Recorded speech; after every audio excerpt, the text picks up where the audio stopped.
Encore une rude semaine, Éric Zemmour, bonjour à vous. Bonjour. Encore une rude semaine donc pour François Hollande qui continue sa plongée dans les sondages et après le traité européen qui peut constater qu'on s'écharpe aussi à gauche autour du fameux choc de compétitivité que le gouvernement envisage de financer par une hausse de la CSG. Il faut reconnaître que ça commence à faire beaucoup, Éric. Ah, c'était quand même le bon temps, la campagne. On pouvait dire n'importe quoi, on pouvait dire toutes les bêtises qu'on voulait, qu'il n'y avait pas de problème de coût du travail en France, qu'avec un peu d'innovation, on restaurerait la compétitivité de l'industrie française. On pouvait refuser avec hauteur la TVA car c'était un impôt injuste. On pouvait dire qu'on ne s'en prendrait qu'aux riches, qu'il n'y avait pas de crise, que tout était de la faute de Sarkozy. On pouvait même dire qu'on renégocierait le traité budgétaire. C'est dire, si on pouvait dire n'importe quoi, c'est dire si c'était le bon temps.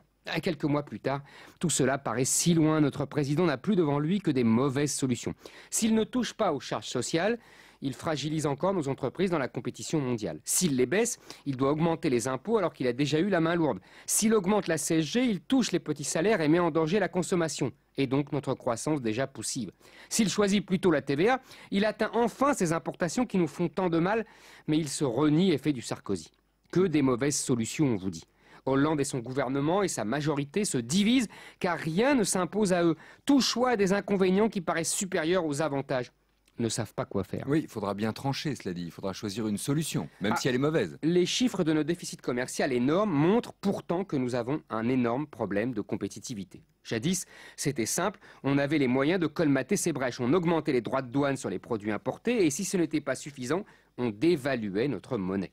Comme si on baissait les revenus des salariés, mais personne ne s'en rendait compte, sauf quand on prenait ses vacances à New York ou quand on payait son pétrole. Mais on n'est pas obligé de prendre ses vacances à New York.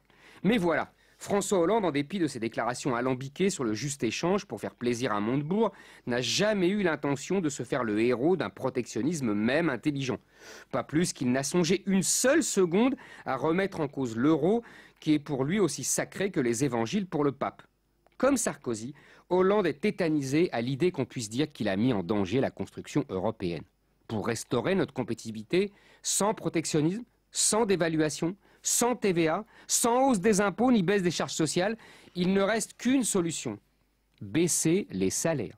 Ne riez pas, c'est ce qu'ont fait les Grecs et les Espagnols. On n'en est pas là. Pas encore. En attendant, il faudra subir de nouvelles hausses d'impôts. On n'y coupera pas. Il y a 15 ans, François Hollande, cruel, avait jugé qu'Alain Juppé incarnait physiquement l'impôt. Et qu'incarne-t-il désormais, François Hollande ? 32-10, si vous souhaitez répondre à Éric Zemmour. Merci Éric et à mardi.